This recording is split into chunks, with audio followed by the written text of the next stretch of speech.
दोस्तों नमस्कार, मैं सौरभ गोस्वामी। भारतीय जनता पार्टी के वरिष्ठ नेता प्रदीप चौबे जी हमारे साथ हैं।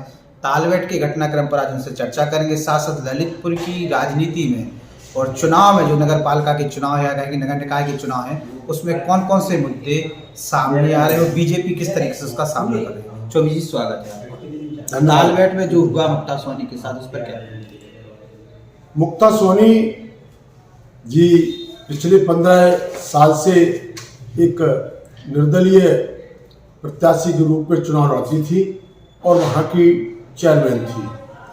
साथ में वह भारतीय जनता पार्टी में लोकसभा चुनाव में शामिल हो गई थी और भारतीय जनता पार्टी की एक सक्रिय सदस्य थी और पार्टी कार्यक्रमों में, सरकार की योजनाओं में एक महत्वपूर्ण भूमिका निभा रही थी। इस प्रकार वह भारतीय जनता पार्टी की एक अच्छी कार्यकर्ता बन गई थी। वर्तमान समय में जब ये चुनाव की चर्चा हुई और यहाँ से विभिन्न प्रत्याशियों में लगभग 17 प्रत्याशियों ने वहाँ पर आवेदन किए थे, जिसमें से एक संगठन की प्रक्रिया के अनुसार यहाँ से एक पैनल भेजा गया था 5 लोगों का।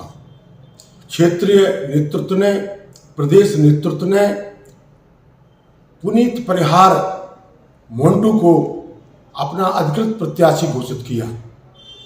इसके पश्चात एक स्वाभाविक है कि जो लोग टिकट मांग रहे थे उनके मन में थोड़ा सा दुख होता है। एक संगठन की परंपरा है कि कार्यकर्ता का सम्मान रखना हम सभी लोगों का दायित्व है। मैं वहाँ तालबेट टाउन एरिया के चुनाव का मैं प्रभारी हूँ। उस प्रभारी होने के नाते मैंने सांसद, हमारे सदर विधायक रामरतन कुशवाहा जी, सांसद श्री अनुराग शर्मा जी और हम लोगों ने जाकर उनसे अपील की और उनसे कहा कि आपने जो निर्दलीय प्रत्याशी के रूप में पर्चा भरा है, अब पार्टी का अधिकृत प्रत्याशी घोषित हो गया है। संगठन और पार्टी निश्चित तौर पर आपका भविष्य में ध्यान रखेगी। आपको उचित सम्मान के साथ कहीं ना कहीं समायोजित भी किया जाएगा समय आने पर और उन्हें मनाने का हम लोगों ने भरपूर प्रयास किया और वो प्रयास हमारा सफल हुआ। हम सभी लोग उनके आभारी हैं कि उन्होंने हमारी अपील को मानते हुए अपना पर्चा वापस ले लिया, अपना नामांकन वापस ले लिया और अब वह भारतीय जनता पार्टी की प्रत्याशी पुनीत परिहार जी के साथ चुनाव प्रचार में जुट गई है। शोभा जी, वहाँ पर जैसे ही मुक्ता सोनी ने पर्चा वापस लिया, इस प्रकार की अटकलें चली। पिछले 4-5 दिनों से हम लोग लगातार तालबेट में कवर कर रहे हैं। ऐसी चीजें सामने आ रही कि जैसे अब चुनाव फंस गया हो। मुक्ता सोनी अगर चुनाव लड़ती तो शायद जनता के बीच में नुकसान झेलना पड़ता और वो कहीं ना कहीं पुनीत परिहार को उसका बड़ा लाभ भी मिलता, लेकिन अब वहाँ का वोटर खामोश हो गया है और जो भी प्रत्याशी वो कहीं ना कहीं बीजेपी ही समर्थक प्रत्याशी, चाहे चक्रेश जैन की बात कर रहे हैं, चाहे अवधेश जो हैं उनकी बात कर रहे हैं, चाहे पुनीत जी तो है ही चुनाव मैदान, तो कहीं ना कहीं चुनाव फंस नहीं गया है।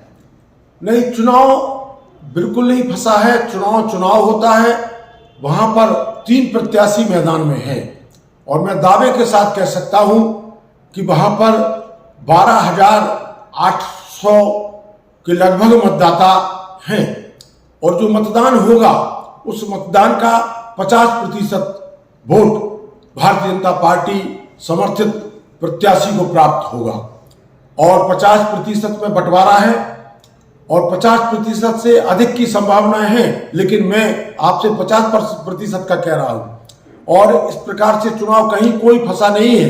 भारतीय जनता पार्टी जो विश्व की सबसे बड़ी पार्टी है, उसका श्रेय अगर जाता है तो वह अनुशासित कार्यकर्ताओं के लिए। विधायक कह रहे, रामरतन कुशवाहा कह रहे हैं कि जो चक्रेश जैन हैं, जो अवधेश अर्जड़िया हैं, वो बीजेपी के कहेंगे प्रत्याशी को समर्थन दे सकते हैं। कितने सहमत हैं? कुछ हो सकता है ऐसा कुछ? आप तो वहाँ हर पल पल की घटना पे नजर बनाए हुए हैं।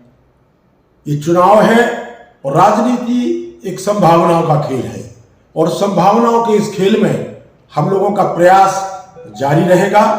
हम ये चूंकि चुनाव शुरू हो चुका है, हमारे जो प्रतिद्वंदी हैं वह भी प्रचार कर रहे हैं। उन्हें हमारा उच्च नेतृत्व माननीय विधायक जी ने कहा है, विधायक जी निश्चित तौर पर उनके संपर्क में होंगे और वह प्रयास कर रहे होंगे, क्योंकि पार्टी बहुत बड़ी है और जहां जिसका जो दायित्व है, जो जिस लायक है, वह अपने प्रयास करेगा। हमारा लक्ष्य है कि भारी बहुमत से हमारे पुनीत परिहार जी इस चुनाव में विजयी हो और हम सबको साथ लेकर तालबेट एक जो ऐतिहासिक नगरी है, राजा मर्दन सिंह जी जो 1857 की क्रांति के एक अग्रणी स्वतंत्रता सेनानी थे, उनकी नगरी है।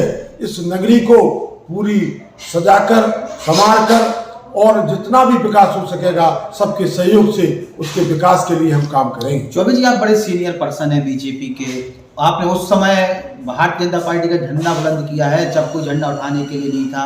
विपक्ष के नेता के तौर पर आप बड़े बैनर थे, ऐसे ऐसे लोगों के खिलाफ आप बोलते थे जब कोई बोलता नहीं था। मौजूदा समय में तब भी आपने एक चीज देखी होगी कि नगर पंचायतों पर भारतीय जनता पार्टी जीत कर नहीं है। विधायक तो आप लोग किसी तरीके से बना लेते थे, तो अब की बार तालबेट, मेहरौनी, पाली और ललितपुर तो सब जगह बीजेपी आ रही है कि कुछ गड़बड़ दिख रहा है? नहीं, भारतीय जनता पार्टी जो परिस्थितियां थी, आपकी अपनी जगह बात सही है कि तालबेट में निर्दलीय प्रत्याशी हमेशा चुनाव जीते हैं, चाहे वह पीएल लटोरिया हो और चाहे मुक्ता सोनी हो। ये निर्दलीय के रूप में ही लड़े, वो परिस्थितियां हर चुनाव की अलग होती है। ये चुनाव जो स्थानीय निकाय का चुनाव पूरे प्रदेश में हो रहा है, यह योगी जी के नेतृत्व में और योगी जी की जो योजनाएं हैं, मैं एक उदाहरण देना चाहता हूं कि उस समय नहीं, आज की आप चर्चा करें, 850 परिवारों को तालबेट में प्रधानमंत्री आवास की चाबियां सौंपी गई।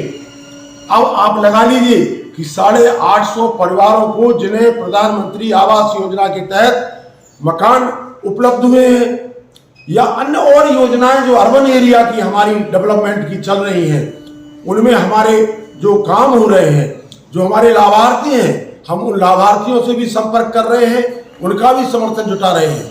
अगर इनके परिवार ही भारतीय जनता पार्टी की नीतियों, रीतियों, मोदी जी, योगी जी की योजनाओं से प्रभावित होकर हमारे साथ खड़े हो गए तो हम भारी बहुमत से चुनाव जीतेंगे। अच्छा, ललितपुर के प्रत्याशी के बारे में क्या कहेंगे? कितने पुराने कार्यकर्ता हैं? चूंकि आप पुराने सीनियर कार्यकर्ता हैं तो आपको पता होगा कि जो प्रत्याशी आपने चुनाव मैदान उतारे हैं, तो पर्ची को लेकर तमाम उन पर विरोध हो रहा है। किस प्रकार की चीजें हैं, कैसे नेता हैं, कितने पुराने कार्यकर्ता हैं? जहां तक मुन्ना लाल जी जैन, अभिलाषा, इनकी पत्नी चुनाव में पार्टी की अधिकृत प्रत्याशी हुई है श्रीमती सरला जैन। जहां तक मुन्ना लाल जी जैन का सवाल है, मुन्ना लाल जी जैन जी बहुत पुराने कार्यकर्ता हैं। ये युवा मोर्चा के जिला अध्यक्ष रहे। मैं जब जिला अध्यक्ष था, मेरे जिला उपाध्यक्ष मुन्ना लाल जी जैन थे और इनका परिवार संघ के प्रति आज से लगभग 60 वर्षों से समर्पित रहा है। काफी पुराने काफी पुराने कार्यकर्ता हैं। और मुन्ना लाल जी जैन के ग्रैंडफादर और फादर उस समय जब हम लोग 1 रुपए गुरुदक्षिणा किया करते थे, उस समय ये 4 अंकों में, हजारों में गुरुदक्षिणा किया करते थे। सवाल गुरुदक्षिणा का नहीं है, सवाल समर्पण का है। जब जनसंघ को कोई वोट मांगने वाला नहीं होता था, उस समय हमारे मुन्ना लाल जैन जी का परिवार, इनके पिताजी, इनके चाचा जी उस समय पार्टी संचालित करते थे। इनके जो चचेरे भाई हैं वह 19 महीने इमरजेंसी में जेल में बंद रहे। राम जन्मभूमि आंदोलन में इनकी बहुत अहम भूमिका रही। जो लोग ये कहते हैं कि मुन्ना लाल जी जैन का एक नए हैं, ये बिल्कुल गलत है, क्योंकि हम लोग संगठन के एक सक्रिय कार्यकर्ता हैं। जिस आदमी ने मेहरौनी के शिशु मंदिर को 20 साल से अधिक से वह प्रबंधक है और उत्तर प्रदेश के जो 3 शिशु मंदिर हैं, उन 3 बड़े शिशु मंदिर में वह शिशु मंदिर आता है। आज विद्या मंदिर के रूप में वहां पर लगभग 4000 विद्यार्थी शिक्षा ग्रहण कर रहे हैं। इतनी बड़ी संस्था के आप प्रबंधक हैं, भारतीय जनता पार्टी के विभिन्न पदों पर आप रहे हैं। इनका परिवार पूरी तरीके से संगठन के लिए समर्पित रहा है हर प्रकार से। तो ये जो लोग हमारे विरोधी लोग कहते हैं, विरोधियों को क्या पता कि ये कितने पुराने कार्यकर्ता है। इसलिए दान की पर्ची को मुद्दा बनाया जा रहा है। कुछ मुद्दा है कि सब ऐसे चल रहा हवा हवाई है? कुछ ये बिल्कुल हवा हवाई है। जिन लोगों ने भी राम मंदिर में दान दिया है, हजारों लोग, लाखों लोग ऐसे हैं जिन्होंने राम जन्मभूमि में अपना, हर वर्ग के, हर हमारे धर्म के, हर राजनीतिक पार्टी के कई लोग हैं। मैं भारतीय जनता पार्टी की ओर से उस अभियान का प्रमुख था ललितपुर जनपद का। मैं उस अभियान में जब मुन्ना लाल जी जैन के पास पहुंचा, मुन्ना लाल जैन जी ने अपने उस से जो उनकी श्रद्धा थी उन्होंने दान दिया। बहुत बड़े बड़े दानदाता हैं, मैं स्वयं भी एक दानदाता हूँ है। मैं अपनी धनराशि नहीं खोलूंगा, लेकिन मैंने भी एक सम्मानजनक धनराशि उसमें दी। लेकिन कहने का आशा ये है, ये कहना ये कोई औचित्य ही नहीं है। कहीं ना कहीं चौबे जी हमने देखा कि पर्ची के बहाने कोई कहीं जातिगत समीकरण को बिगाड़ने की बात तो नहीं, आपसी भाईचारे को बिगाड़ने का प्रयास तो नहीं किया जा रहा है ललितपुर के अंदर? आपसी भाईचारे का सवाल है। आपसी भाईचारा बिगाड़ने के लोग जो षड्यंत्रकारी लोग हैं, जिन्हें प्रत्याशी नहीं मिले चुनाव लड़ने के लिए, लोगों ने टिकटें वापस कर दी, अब उनके पास कोई मुद्दा नहीं बचा है। इसलिए ये फिजूल की बातों को वह बना रहे हैं जिस पर जनता कोई ध्यान नहीं दे रही है। उनको पूरी तरह जनता ने नकार दिया है। हम विकास के आधार पर ये चुनाव लड़ रहे हैं। ललितपुर नगर पालिका में पिछले पूर्व में 5 साल भारतीय जनता पार्टी की प्रत्याशी रजनी साहू यहाँ पर रही। भारतीय जनता पार्टी ने रजनी साहू को एक अवसर दिया, उन पर जो बन पड़ा उन्होंने यहाँ पर काम किया, और जो कमियां रह गई हैं उन कमियों को आगे हम विधायक जी की मदद से, सांसद जी की मदद से और अपने और भी जनप्रतिनिधियों की मदद से उसको भी पूरा करेंगे। चौबे जी, चूंकि आप विपक्ष के नेता रहे, कई जनहित मुद्दों पर आपने लगातार आवाज उठाई है, कितना कुछ कराने में कामयाब रहे आप इस सरकार में? इस सरकार में जो पूर्व के 5 वर्ष है, ललितपुर नगर पर ही हम चर्चा करेंगे केवल।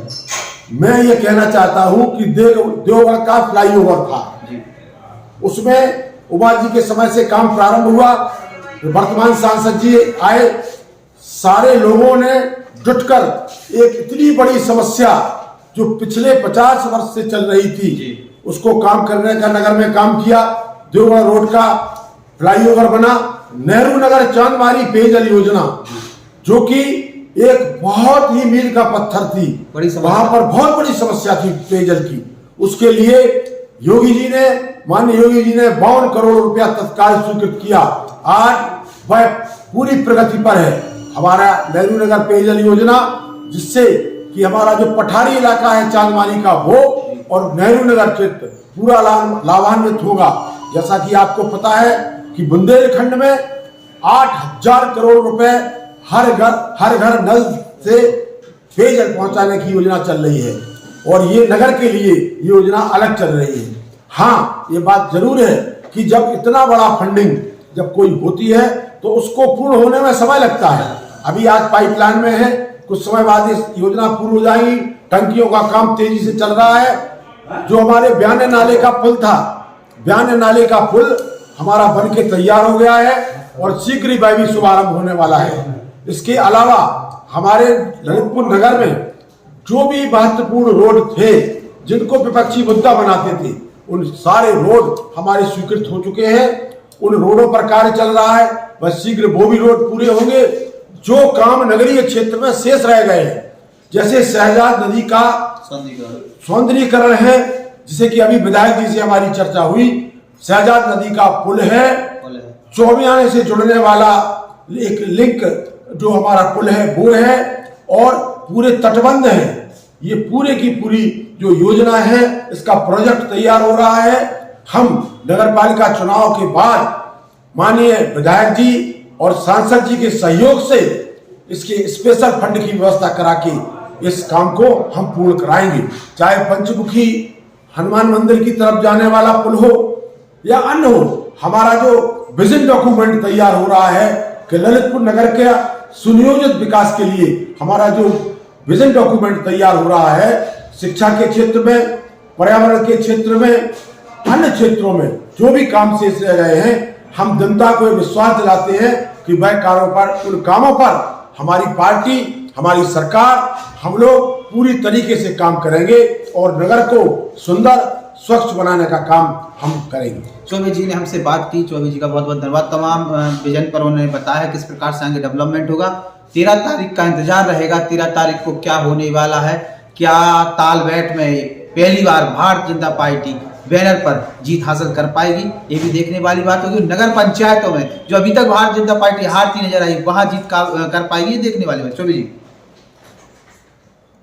मैं एक बात और कहूंगा आपसे कि आप सोशल मीडिया में एक प्रतिष्ठित चैनल चलाते हैं, आप हमारे संपर्क में आइए, जनसंपर्क में था।